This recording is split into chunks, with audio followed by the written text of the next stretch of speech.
So without further ado, I'm going to introduce a volunteer with Waterline Writers. He's been with us for a while. He's our first reader tonight. So Ray Ziemer was born and bred on the south side of Chicago, but today makes his home on the west branch of the DuPage River. He is a teacher, a construction worker, and a writer. His poetry and short fiction have appeared in local journals, and his novel, The Ghost of Jamie McVeigh, is available from Black Rose Writing. Ziemer participates in the Naperville Writing Group and others. He is also, like I said, a volunteer at Waterline Writers. So for his website and blog, there's a link on our program. So, thank you.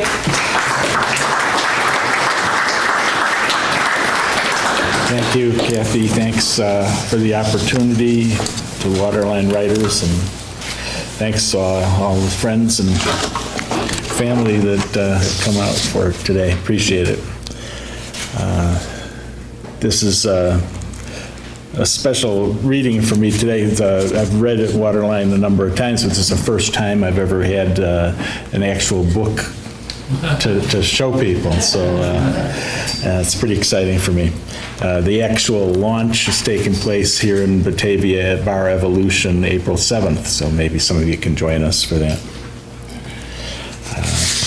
Well, The Ghost of Jamie McVeigh started a long time ago, so I'll just start at the beginning, chapter 1.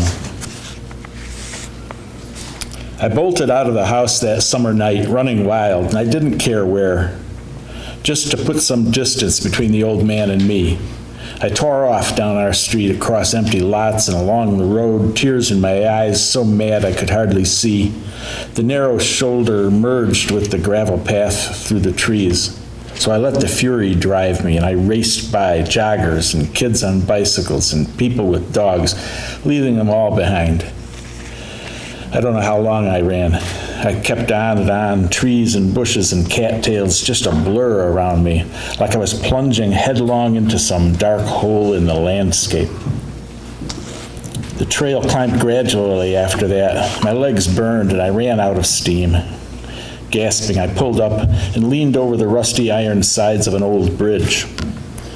In the fading light, steel rails glistened below me, curving out of view down a steep gorge, 30 or so feet deep. A smell of diesel oil hung over the gravel and railroad ties. The concrete bridge supports were cracked and overgrown and painted here and there by the local punks. Gang signs, a couple of choice obscenities, class of some ancient year. In a fading heart, some names you couldn't read anymore. Not long ago, somebody had sprayed there, "Life sucks." I was inclined to agree. I shouldn't have let the old man get to me. As usual, we'd been fighting over nothing, just the two of us sitting at the table after supper. Mom gone to work, the hamburger helper finished off, and me stewing about the whole situation. The old man popped open another beer and started up. Did I cut the grass like he told me to? I just shook my head. Well, he asked, but of course he already knew. No. Why the heck not? Because the mower wouldn't start, that's why not. He gave me a gray-eyed warning look. Did you choke it like I showed you? I just rolled my eyes. Did you check the gas? I filled the tank. You didn't pull hard enough. He twisted his mouth, disgusted. I yanked on the rope till my arm was killing me. That mower's a piece of crap. You gotta adjust the choke like I showed you, he said, wagging his finger at me like I was a little kid. I'd like to see you get it going, then I'll cut the grass. I jumped up and clanked my plate into the sink. Maybe you can take some time out of your busy schedule tomorrow to work on that. I knew that'd zing home. He stood, teetering, his face turning red. You don't talk to me like that, again with the finger. I'm just saying, you're the expert, Dad. What is it again that you do? He was fuming now, his mouth working before he sputtered. You're not so big I can't put you over my knee. He's been saying that since I was 10 or so, the last time he actually put me over his knee. I looked at him, and he was so pathetic with his paunch and his gray whiskers. The rest of the mean things I had to say stuck in my throat. My head felt like I was going to explode, and that's when I turned and slammed out the back door, running. My blood was still pumping hard, my head throbbing. My cramped guts kept me doubled up on the wooden planks of the bridge. Through the spaces between the boards was just nothing, just more of the emptiness I felt every day. It was all gone. Gramps, our old house, the city, and everything I'd ever known, gone. Here we were in this strange place, Mom working her tail off, me with no friends, Dad with no work and hitting the bottle like it was all he lived for. Everything was lost and nobody cared. Nobody'd even care if I was gone.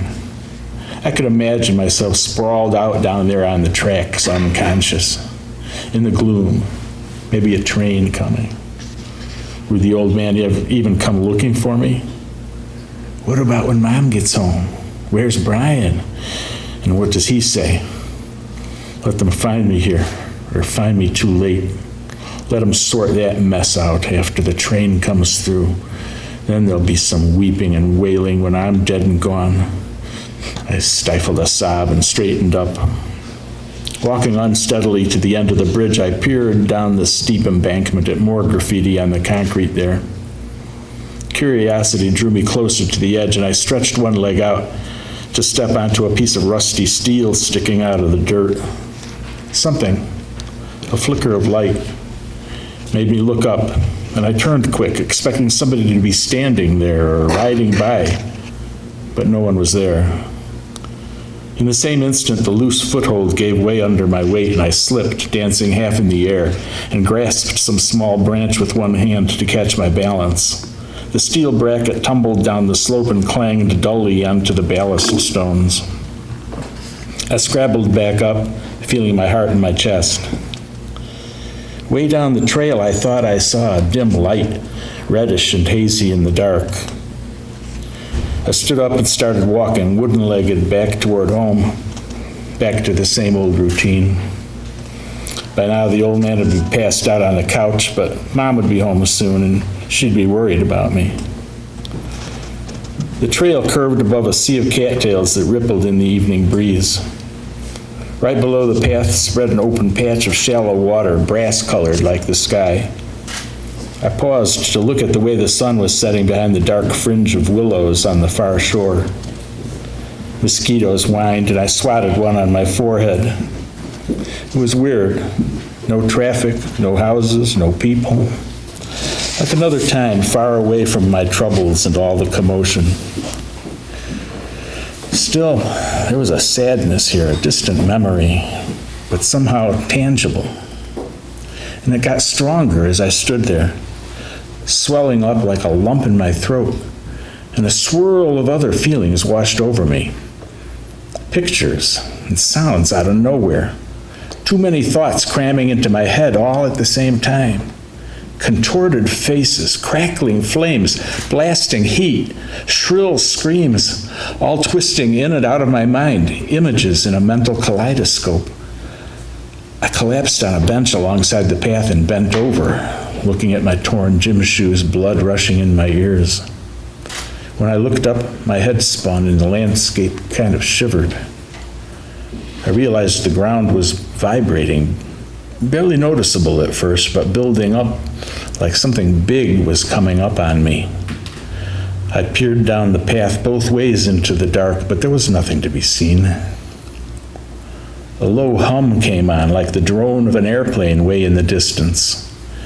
I became aware of the smells, the rotten stink of black muck and the weedy midsummer sting in my nostrils. This had something else to it, hot grease or machinery burning or something I couldn't quite figure. It got so thick I could taste it. This heavy, oily smell like around telephone poles. That vibrating hum ramped up, and I was sitting there trying to figure all this out when it hit. Wham! This blast of air came out of nowhere and practically flattened me, cold and hot at the same time, wet and dry all at once, speeding 100 miles an hour when it slammed me, and I thought I was dead and the devil come to get me. I gripped the edge of the bench while it all washed over me. Like white explosions of light flashed in my eyes, and the sound was all around, metallic thunder and lightning punctuated with an urgent jangling bell and rhythmic clicks and clacks, clickety-clack, clickety-clack. That was it, of course. I remembered standing at a railway station when an express train blasted through. This was just like that. Like I'd been standing a little too close to the edge of the platform when a big old train rumbled by, and its rush through the air whacked me enough to muss my hair. The sound diminished, dragged away in its wake, the bell clanging muted into the distance. My ears followed the clatter way up the slope and around the bend in the trail, and my eyes tried to trace where the path disappeared in the gathering darkness and thickening mist. But of course, there was nothing. There never had been. It was just me sitting there with chills and goosebumps and my hair standing on end. I was losing my mind. I knew it. I shook my head like trying to get water out of my ears and rubbed my eyes. Everything was still.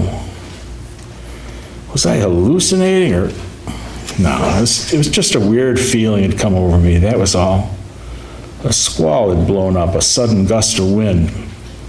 Maybe I dozed off for a second and those goofy daydreams slipped in because of seeing those railroad tracks earlier.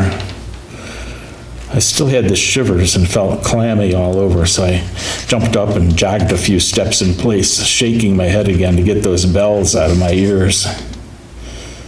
It was dusky dark now and genuine fog building up.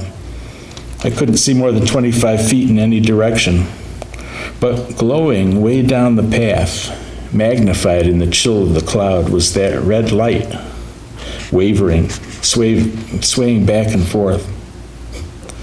At least I wasn't the only weirdo out still running around in the dark. I walked toward it expecting to catch sight of somebody on a bicycle with that red light, or somebody carrying it in my direction.